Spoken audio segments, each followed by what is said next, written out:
ಹಿರಿಯರದು ಕೂಡ ತಪ್ಪಿದೆ. ಏನಪ್ಪಾ ಅಂದ್ರೆ ಹೊರಗೆ ಹೋಗೋ ಸಂದರ್ಭದಲ್ಲಿ ಬಾಗಿಲು ಹಾಕು ಅನ್ನೋ ಬದಲು ಡೋರ್ ಹಾಕು ಅಂತ ಹೇಳುತ್ತೀವಿ. ನಾವು ಬರೋದ್ ಸ್ವಲ್ಪ ತಡ ಅನ್ನೋ ಬದಲು ನಾವು ಬರೋದ್ ಸ್ವಲ್ಪ ಲೇಟು ಅಂತ ಹೇಳುತ್ತೀವಿ. ಹೀಗೆ ನಮ್ ಕನ್ನಡಾಂಗ್ಲವನ್ನ ನಾವು ಮಾತನಾಡ್ತಾ ಇದ್ರೆ ಸಂಪೂರ್ಣವಾಗಿ ಕನ್ನಡ ಉಳಿಸೋದು ಯಾವಾಗ? ಸಸ್ಯಗಳಿಗೆ ಎಣ್ಣೆ ಹಾಕಿ ಬೆಳೆಸಕ್ಕಾಗಲ್ಲ, ದೀಪಗಳಿಗೆ ನೀರ್ ಹಾಕಿ ಬೆಳಗಿಸಕ್ಕಾಗಲ್ಲ. ಅದೇ ರೀತಿ ನಮ್ಮ ಕನ್ನಡವನ್ನು ಯಾವುದೇ ಇಂಗ್ಲಿಷ್ ನಲ್ಲೋ ತೆಲುಗುದಲ್ಲೋ ತಮಿಳ್ನಲ್ಲೋ ಮಾತನಾಡಿ ನಮ್ಮ ಕನ್ನಡವನ್ನ ಉಳಿಸಕ್ಕಾಗಲ್ಲ. ನಮ್ಮ ಕನ್ನಡವನ್ನ ಉಳಿಸ್ಬೇಕು ಅಂದ್ರೆ ಏನಿದ್ರು ಕನ್ನಡದಲ್ಲೇ ಮಾತನಾಡಬೇಕು ಅಂತ ನೋಡಿ. ನಮ್ಮ ಕನ್ನಡ ಅಂತ ತಗೊಂಡಾಗ ಬಹಳಷ್ಟು ಕವಿಗಳು ಬರ್ತಾರೆ. ಕವಿಗಳು ಅಂತ ತಗೊಂಡಾಗ ಪಂಪ ತಗೊಳ್ಳಿ, ರನ್ನ ತಗೊಳ್ಳಿ, ಜನ್ನ ತಗೊಳ್ಳಿ, ಎಲ್ಲರೂ ಬರ್ತಾರೆ.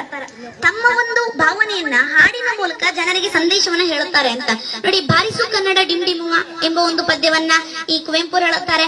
ಎಲ್ಲಾದರೂ ಇರು ಎಂತಾದರೂ ಇರು ಎಂಬ ಒಂದು ಪದ್ಯವನ್ನ ಕುವೆಂಪು ಬರೀತಾರೆ. ಎಲ್ಲಾದರೂ ಇರು ಎಂತಾದರೂ ಮತ್ತು ಕುವೆಂಪುರ ಬರೀತಾರೆ. ಮತ್ತೆ ಇನ್ನೊಂದು ಏನಪ್ಪಾ ಅಂದ್ರೆ ಉದಯವಾಗಲಿ ನಮ್ಮ ಚಲುವ ಕನ್ನಡ ನಾಡು, ಅದನ್ನ ಕುಯಿಲ್ಗೋಳ್ ನಾರಾಯಣರಾಯರು ಬರೀತಾರೆ. ಹಚ್ಚೇವು ಕನ್ನಡದ ದೀಪ, ಅದನ್ನ ಜಿ.ಎಸ್. ಕರ್ಕಿ ಅವರು ಬರೀತಾರೆ. ನರ್ಕ ಕೇಳಿಸಿ ನಾಲ್ಗೆ ಸೇರಿಸಿ ಬಾಯಿ ವಾಲಿಸಿ ಹಾಕುದ್ರುನೆ ಮೂಗರಲ್ಲಿ ಮಾತನಾಡ್ತೀನಿ ಕನ್ನಡ ಪದವ ಅಂತಂದ್ರು. ಯಾರು? ಅವರೇ ಜಿ.ಪಿ. ರಾಜರತ್ನಂ ಅವರು ಅಂತ ನೋಡಿ. ಕುಮಾರವ್ಯಾಸರು ಅಂತ ತಗೊಂಡ ಎಷ್ಟು ಬುದ್ಧಿಶಾಲಿಗಳಿದ್ರು ಅಂದ್ರೆ ಬರೀ ಕೃಷ್ಣ ಅನ್ನೋ ಪದಕ್ಕೆ ಎಷ್ಟೆಲ್ಲಾ ಸಂಬಂಧಗಳನ್ನ ಕೂಡ್ಸಿ ಹೇಳುತ್ತಾ ಇದ್ರು ಅಂದ್ರೆ ನೋಡಿ. ವೇದ ಪುರುಷನ ಸುತನ ಸುತನ ಸಹೋದರನ ಹೆಮ್ಮಗನ ಮಗನ ತಳೋದರಿಯ ಮಾತುಳನ ರೂಪನ ಅತುಳ ಬಲ ಭುಜದಿ ಕಾದಿಗೆಲ್ಲಿದನ ಅಣ್ಣನ ಅವ್ವೆಯ ನಾದಿನಿಯ ಜಠರದಲ್ಲಿ ಜನಿಸಿದ ಅನಾದಿ ಮೂರುತಿ ಗದುಗಿನ ವೀರನಾರಾಯಣ ಅಂತ ಹೇಳಿದ್ರಂತೆ. ನಮ್ಮ ಕನ್ನಡ ಹೇಗ್ ಹುಡ್ತು ಅನ್ನೋದಕ್ಕೂ ಕೂಡ ಅರ್ಥ ಇದೆ ಅಂತ ನೋಡಿ. ಕುವೆಂಪು ಅಂತ ತಗೊಂಡಾಗ್ಲೂ ಕೂಡ ಇದೊಂದು ಒಂದ್ ಸಂದರ್ಭ ಹೇಳ್ತೀನಿ, ಇವ್ರು ನಡೆದಂತ ವೇಳೆ ಹೇಳ್ತೀನಿ.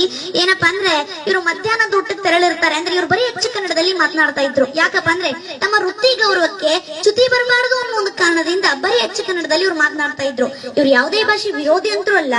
ಅವರು ಮೊದಲೇ ಕವಿತೆಗಳನ್ನ ಬರೆದಿದ್ದೇ ಇಂಗ್ಲಿಷ್ ನಲ್ಲಿ. ಆದ್ರೆ ಅವರು ಈ ಕನ್ನಡ ಅಧ್ಯಾಪಕರಾಗಿರೋದ್ರಿಂದ ಬರೀ ಹೆಚ್ಚು ಕನ್ನಡದಲ್ಲಿ ಅವ್ರು ಮಾತನಾಡ್ತಾ ಇದ್ರು. ಹೀಗೆ ವಿದ್ಯಾರ್ಥಿಗಳು ನಮ್ ಗುರುಗಳ ಬಾಯಲ್ಲಿ ಹೇಗಾದ್ರೂ ಕನ್ನಡ ಪದವನ್ನ ತರಿಸಬಾರದು, ಇಂಗ್ಲಿಷ್ ಪದವನ್ನು ತರಿಸಬೇಕು ಅಂತ ಹೇಳಿ ಬಹಳಷ್ಟು ಪ್ರಯತ್ನಗಳನ್ನ ಅವ್ರು ಮಾಡ್ತಾರೆ.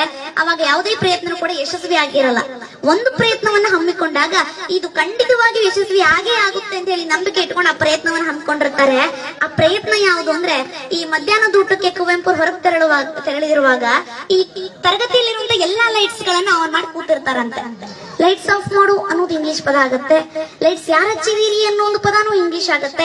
ಇಂಗ್ಲಿಷ್ ತರಿಸ್ತೀವಿ ಇವ್ರ ಬಾಯಲ್ಲಿ ಅಂತ ಹೇಳಿ ಅವ್ರ ಕುತೂಹಲದಿಂದ ಶಾಂತ ರೀತಿಯಿಂದ ಎಲ್ಲಾ ವಿದ್ಯಾರ್ಥಿಗಳು ತರಗತಿಯಲ್ಲಿ ಕೂತಿರ್ತಾರೆ. ಆಗ ಕುವೆಂಪು ಮಧ್ಯಾಹ್ನದ ಊಟ ಮುಗಿಸಿ ಬರ್ತಾರಂತೆ ತರಗತಿಗೆ. ಬಂದು ಈ ಎಲ್ಲಾ ಲೈಟ್ಸ್ ಗಳನ್ನ ಆನ್ ಆಗಿರೋದು ನೋಡ್ತಾರೆ.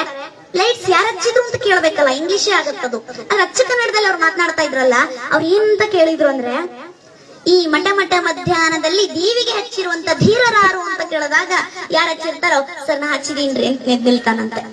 ಮತ್ ಬಟನ್ ಆಫ್ ಮಾಡು ಅಂತ ಅನ್ಬೇಕಲ್ಲ. ಒಂದನೇ ಪ್ರಯತ್ನ ಹೇಗಿದ್ರು ಮುಗಿದೋಯ್ತು, ಎರಡನೇ ಪ್ರಯತ್ನ ಆದ್ರೂ ಯಶಸ್ವಿ ಆಗುತ್ತೆ ಅಂತ ಹೇಳಿ ಕೂತಿರ್ತಾರೆ. ಬಟನ್ ಆಫ್ ಮಾಡಿದ್ರೆ ಲೈಟ್ಸ್ ಆಫ್ ಆಗೋದು, ಮತ್ತೆ ಇಂಗ್ಲಿಷ್ ಪದನೇ ಆಗುತ್ತಲ್ಲ ಇದು. ಅವಾಗ ಏನ್ ಹೇಳ್ತಾರೆ ಅಂದ್ರೆ ಎಲೆ ಅಧಮ ಅದುಮು ಆ ಗುಂಡಿಯನ್ನು ಅಂತ ಹೇಳಿದ್ರಂತೆ. ಏನಪ್ಪಾ ಅಂದ್ರೆ ಅಧಮ ಅಂದ್ರೆ ದಡ್ಡ, ಈ ಅದುಮು ಅಂದ್ರೆ ಒತ್ತು, ಗುಂಡಿ ಅಂದ್ರೆ ಬಟನ್ ಅಂತ.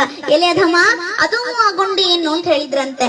ಅವಾಗ ವಿದ್ಯಾರ್ಥಿಗಳಿಗೆ ಅನ್ಸುತ್ತೆ ನಮ್ ಗುರುಗಳೇ ಕನ್ನಡದ ಮೇಲೆ ಇಷ್ಟ ಅಭಿಮಾನ ಪಡುವಾಗ ನಾವ್ಯಾಕ್ರಿ ಸುಮ್ಬಿಡ್ಬೇಕು, ನಾವು ಕೂಡ ಕನ್ನಡವನ್ನ ಮಾತನಾಡೋಣ ಅಂತ ಹೇಳಿ ಅವರು ಕೂಡ ಕನ್ನಡವನ್ನ ಮಾತನಾಡ್ಲಿಕ್ಕೆ ಶುರು ಮಾಡಿದ್ರು ಅಂತ.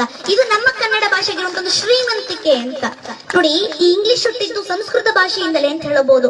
ನಾವು ಸಂಸ್ಕೃತ ನೆಲದಿಂದ ಹುಟ್ಟಿದವರು, ನಾವು ಹೆಮ್ಮೆ ಪಡಬೇಕು ಸಂಸ್ಕೃತ ಭಾಷೆಗೆ.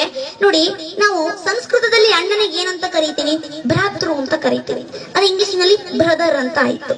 ನಾವು ಮಾತೃಗೆ ನಮ್ ತಾಯಿಗೆ ಮಾತೃ ಅಂತ ಕರೆದ್ರೆ ಅದು ಇಂಗ್ಲಿಷ್ ನಲ್ಲಿ ಮದರ್ ಅಂತ ಆಗುತ್ತೆ. ತಂದೆಗೆ ಪಿತೃ ಅಂತ ಕರೆದ್ರೆ ಅದು ಇಂಗ್ಲಿಷ್ ನಲ್ಲಿ ಫಾದರ್ ಅಂತ ಆಯ್ತು ಅಂತ. ಬರೀ ಸಂಬಂಧಗಳಷ್ಟೇ ಅಲ್ಲ, ವಾರಗಳಂತ ತಗೊಂಡಾಗ್ಲೂ ಕೂಡ ನಮ್ಮ ಪೂರ್ವಿಕರು ಮೊದಲೇ ದಿನವನ್ನ ಸೂರ್ಯನಿಗೋಸ್ಕರ ಇಡೋಣ, ಇಡೀ ಜಗತ್ತಿಗೆ ಬೆಳಕೊಡೋನು ಸೂರ್ಯ, ಸೂರ್ಯನಿಗೋಸ್ಕರ ಮೊದಲ ದಿನವನ್ನ ಇಡೋಣ ಅಂತಂದಾಗ ರವಿ ಅಂದ್ರೆ ಸೂರ್ಯ ಅಂದ್ರೆ ರವಿವಾರ ಅಂತ ಇಡೋಣ ಅಂತ ಹೇಳಿ ಸೂರ್ಯನಿಗೋಸ್ಕರ ಮೊದಲ ದಿನವನ್ನ ಇಟ್ರು. ಅದೇ ಇಂಗ್ಲಿಷ್ ನವರು ಸಂಡೇ ಅಂತ ಮಾಡಿದ್ರು. ಸಂಡೇ ಅಂತ ಕರಿತೀವಿ ರವಿವಾರಕ್ಕೆ. ಎರಡನೇ ದಿನ ಸೋಮವಾರ ಅಂತ. ನಮ್ಮ ಪೂರ್ವಿಕರು ಸೂರ್ಯನನ್ನ ಬಿಟ್ರೆ ಇಡೀ ಜಗತ್ತಿಗೆ ಅತಿ ಹೆಚ್ಚು ಬೆಳಕೊಡೋನು ಚಂದ್ರ, ಚಂದ್ರ ಅಂದ್ರೆ ಸೋಮ. ಎರಡನೇ ದಿನವನ್ನ ಅವನಿಗೋಸ್ಕರ ಇಡೋಣ ಅಂತ ಹೇಳಿ ಸೋಮವಾರ ಅಂತ ಇಟ್ರು.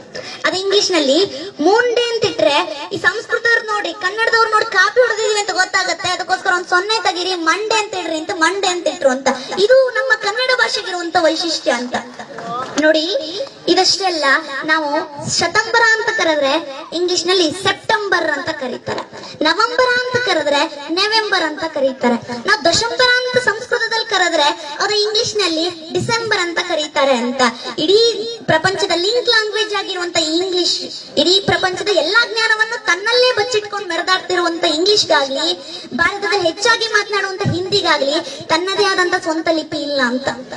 ಇಂಗ್ಲಿಷು ಲ್ಯಾಟಿನ್ ಲಿಪಿಯನ್ನ ಬಳಸ್ಕೊಂಡು ಬರೆದ್ರೆ, ಹಿಂದಿ ದೇವನಾಗರಿ ಲಿಪಿಯನ್ನ ಬಳಸ್ಕೊಂಡು ಬರೀತಾರೆ. ಆದ್ರೆ ನಮ್ಮ ಕನ್ನಡ ಇದೆಲ್ಲದರ ನಡುವೆ ತನ್ನದೇ ಆದಂತ ಸ್ವಂತ ಲಿಪಿಯನ್ನಿಟ್ಟು ಅಗ್ರಪಂಕ್ತಿಯಲ್ಲಿ ನಿಲ್ಲುತ್ತಲ್ಲ, ಇದು ನಮ್ಮ ಕನ್ನಡದ ವೈಶಿಷ್ಟ್ಯ ಅಂತ. ಕನ್ನಡ ಒಂದು ಅಕ್ಷರ ಹುಟ್ಟಬೇಕು ಅಂದ್ರೂ ಅದರಿಂದ ದೊಡ್ಡ ನಿಯಮ ಇದೆ ಅಂತ. ಹೊಟ್ಟೆಯಿಂದ ಏನು ಉಸಿರು ಹೊರಗಾಗ್ತೀವಲ್ಲ ಆಗ್ಲೇ ಅಕ್ಷರಗಳು ಹುಟ್ಟುತ್ತವೆ. ಅ ಆ ಇ ಈ ಊರು ಎ ಎ ಐ ಒ ಓ ಔ ಅಂತ ಹೇಳ್ಬೇಕಾದಾಗ ನಮ್ಮ ಹೊಟ್ಟೆಯಲ್ಲಿರೋ ಉಸಿರನ್ನ ಹೊರಗೆ ಹಾಕುವಾಗ ತಡೆಯುವಂತ ಯಾವುದೇ ರೀತಿ ವ್ಯವಸ್ಥೆ ಇರೋಲ್ಲ. ಸುಮ್ನೆ ಹೊರಗೆ ಬಂದ್ಬಿಟ್ರೆ ಸಹಜವಾಗಿ ಸ್ವರ ನಿರ್ಮಾಣ ಆಗುತ್ತೆ ಅಂತ. ಎರಡನೇದಾಗಿ ಬರುತ್ತೆ ವ್ಯಂಜನಾಕ್ಷರಗಳು. ಕ ಕ ಗ ಗ ಂಗ ಅಂತ ಹೇಳುವಾಗ ಹೊಟ್ಟೆಯಲ್ಲಿರೋ ಉಸಿರನ್ನ ಕಂಠದ ಆಳದಲ್ಲಿ ತಡೆ ಹಿಡಿತೀವಿ, ಕ ಕ ಗ ಗ ಂಗ ಆಗುತ್ತೆ. ನಾಲ್ಗೆ ತುದಿಯನ್ನ ಮುಂಭಾಗಕ್ಕೆ ಎತ್ತಿ ಅಲ್ಲೇನಾದ್ರೂ ಉಸಿರು ತಡೆ ಹಿಡಿದು ಹೇಳಿದ್ರೆ ಚ ಚ ಜ ಜನ್ಯ ಆಗುತ್ತೆ. ನಾಲ್ಗೆಯನ್ನ ಹೊಳಿಸಿ ತುದಿಯ ಒಳಭಾಗಕ್ಕೆ ಹೊಡೆದು ಅಲ್ಲೇನಾದ್ರೂ ಉಸಿರು ತಡೆ ಹಿಡಿದು ಹೇಳಿದ್ರೆ ಟ ಟ ಡ ಡ ಣ ಆಗುತ್ತೆ. ನಾಲ್ಗೆನ್ನ ಹಲ್ಲಿಗೆ ಒತ್ತಿ ಅಲ್ಲೇನಾದ್ರೂ ಉಸಿರು ತಡೆ ಹಿಡಿದು ಹೇಳಿದ್ರೆ ತ ತ ದ ದ ನ ಆಗುತ್ತೆ.